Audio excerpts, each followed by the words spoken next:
Thanks again for joining us. We begin with local police departments receiving help to fill job vacancies. The state is offering funds to help them train more candidates. We need police officers on the street. We need to get them through schooling. We need to get them qualified. We need to get them passing their post-license test. And it takes a lot of resources and quite honestly, it takes a lot of money. So it's great the state is stepping up to help us out with that. Brooklyn Park is receiving $100,000 in grant funding from the state to help put 2 cadets through law enforcement training. Brooklyn Park is one of 35 police departments across the state to benefit from the new Peace Officer Education and Training Grant Program. We're super excited about the opportunity, and I think it's going to continue to be a way for us to feed our officer pool, because that's really our #1 priority is getting more police officers on the street. The Maple Grove Police Department also received $50,000 to train 1 cadet as part of an initial cohort of grant funding. A Maple Grove City Council member announced she will not seek re-election. Calling it a tough decision, Judy Hansen says she will not seek another term. Hansen was first appointed to the Maple Grove City Council in 2015. She then was elected to 2 terms in office. The candidate filing period for Maple Grove City Council candidates runs from July 30th through August 13th. Golden Valley is seeking input to help influence the look and design of its downtown area in the coming years. Golden Valley received an $85,000 grant from Hennepin County to help fund a streetscape improvement and wayfinding systems plan. As the downtown area becomes more residential, city officials want to find out how to improve the area for pedestrians and bicyclists, asking questions like what sort of signs are needed to direct people to shops, restaurants, and parks, and how to enhance the overall character of downtown. So a really important aspect of this process is having community input for people who live here in Golden Valley, who work here in Golden Valley. We want to get their opinion and feedback on accessibility, what they'd like to see, what's important for them as a user of the downtown area. People can weigh in by taking an online survey. We'll have a link to that on ccxmedia.org. City officials will then present their final report to the City Council in October. Residents in Golden Valley can learn more about the candidates for city manager on Thursday. The city is holding a public forum featuring 3 finalists for the job. It will take place from 5:30 to 6:45 on Thursday at Golden Valley City Hall. Community members will hear a brief presentation from each finalist. As of this recording, CCX News had not heard back from the city to find out the names of the finalists. The city hired a consulting firm to help in the search. And the eventual new hire will replace Tim Cruikshank, who retired last March after serving nearly 9 years in the role. After this next school year, an elementary school in Brooklyn Park will serve a different population. Crestview Elementary in the Osseo School District is set to be repurposed beginning fall 2025. The school was picked to offer cultural heritage immersion pre-K and community-based programming. It'll offer a community clinic, an American Indian Cultural Center, and other programs based on community feedback. District representatives say this decision came from many years of research. With that community-based programming, there'll be opportunity for almost like the hub in that part of our district for after-school evening enrichment, different opportunities for community. Students and staff will move to different schools throughout the area. Families will choose between 3 schools to transfer their students to, and in the meantime, they say this year will provide plenty of opportunities to celebrate the elementary school's legacy. We want to do some things that honor what has happened at Crestview over the years as well as a part of this, so we'll be doing some planning on what that looks like. You can share your ideas in Osseo's Thought Exchange on its website. Wednesday is Juneteenth, a federal holiday that marks the end of slavery in the United States on June 19, 1865. Brooklyn Center marked Juneteenth with a celebration on Saturday. The city brought together more than 24 vendors, plus a variety of food trucks and entertainment, including musicians from the Twin Cities to an R&B artist from Nashville. And despite the rain on Saturday, it didn't dampen spirits.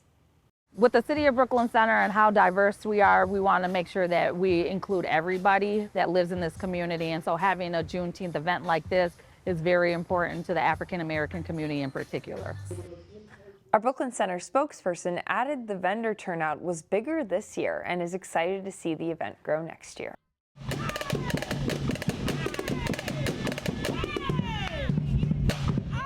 The City of Brooklyn Park also celebrated Juneteenth over the weekend with an event at North Hennepin Community College. This year's theme was Black Art, Health, and Healing. Events like this align with Brooklyn Park's 2025 goals, which include creating unity and addressing racial disparities. Finally, this segment, what mark do you want to leave on the world? It's a question the class of 2024 is asking. We leave you with more words of inspiration, these from the student speakers of Maple Grove Senior High School. During Taylor Swift's and New York University commencement speech, she said, "The scary news is you're on your own now. But the cool news is you're on your own now." By embracing change as a friend rather than a foe, we realized its importance for our own personal growth. If you only focus on the past, your current successes will be overlooked, now and in the future. The first piece of advice I have for you is to relish in the glory of graduating high school, today, right now, because soon this too will be in the past, and we will be needing to receive the new present.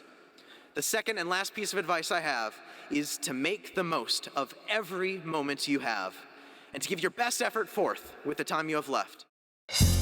Find more local news stories at ccxmedia.org and follow us on social media.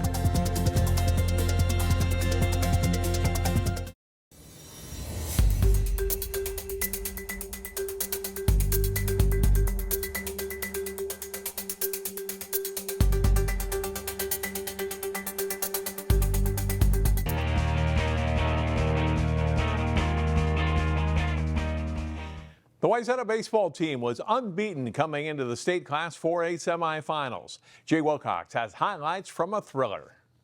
State Class 4A baseball semifinals as Section 6 champion Wayzata meets Section 5 winner Mounds View. Mounds View gets on the board right away as Isaac Beesman grounds a hit up the middle past Noah Filer to bring Jack Glancy home for a 1-0 Mustangs lead in the top of the first. Tyler Guerin holds Wayzata hitless until the fourth, but their bats come alive then. Brady Lash pulls it down the first baseline to score guard Swenson, who tripled to lead off the inning. The Trojans later tie at 2-2 as Lash scores on a groundout. In the fifth, Mounds View goes back in front. Glancy lifts a fly ball to right that's deep enough to score Hayden Spurbeck, who tripled. It's 3-2 Mounds View. After Mounds View escapes the sixth in part with a hidden ball trick, Wayzata's down to their last out in the seventh when Swenson comes through in the clutch, scoring Kieran Leatherman with this hit for the tying run. It's 3-3 and we go to the eighth inning. Mounds View gets 2 runs though against Swenson. Guerin delivers a hit to center to score Charlie Kelly, and it's 5-3 Mustangs. The Trojans aren't done though. With Guerin out of the game, James Hansen singles off reliever Nate Edelman to score Adam Deselich, and it's 5-4. But they don't get another. Mounds View second baseman Aiden Bale makes a nice catch in foul territory for the final out as Wayzata suffers its first loss of the season, 5-4 to Mounds View. The Trojans did bounce back to beat Forest Lake in the third place game. Jay Wilcox, CCX Sports. In Class 3A baseball, Benilde St. Margaret's and Totino Grace reached the semifinals of the state tournament. Ches Moots has the highlights. Benilde St. Margaret's looking to advance to their program's third ever state championship. Totino Grace trying to get to the state title game for the first time ever. Top of the third, Colin Blake hit to shallow left. Ford Stone can't corral it. Matthew Gallitzer comes home to score the first run of the game. Next at bat, Tommy Heifert, lefty swing, deep drive to right. Not enough to get over the wall, but enough for a sac fly RBI. Noah Hill takes from third to make it 2-0 Eagles.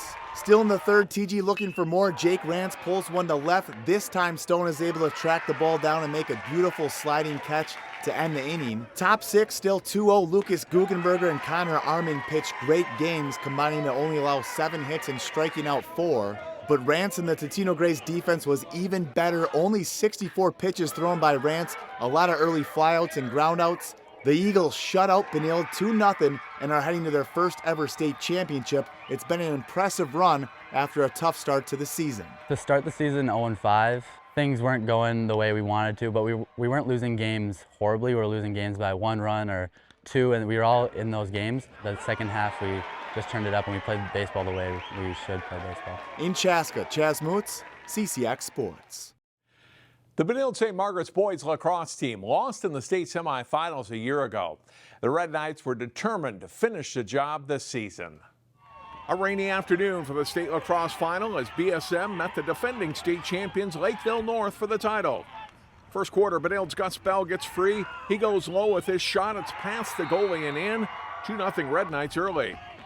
Just over a minute later, Dylan Parker passes to Bell, who fights through traffic to score again. Then knocks down his own teammate in the celly. A hat trick for Bell to start the game. It's 5-1 BSM after a quarter. Couple of quick goals for the Panthers, though, early in the second. Jackson Whalen off the nice pass from Blake Piscatello scores, and it's 5-3. Lakeville North was playing catch-up all afternoon and never did make up the difference. Sky rolled with some great moves here as the Red Knight senior drives a shot into the Panthers' net. Benilde up 8-5 at the half. And they don't let up in the second half. Bell with a great find of Parker on the backside, and he scores. That goal makes it 12-8 in the third quarter as the Red Knights go on to beat Lakeville North 18-10 to win their third state title in 4 years. Look for extended highlights of the story on our website at ccxmedia.org.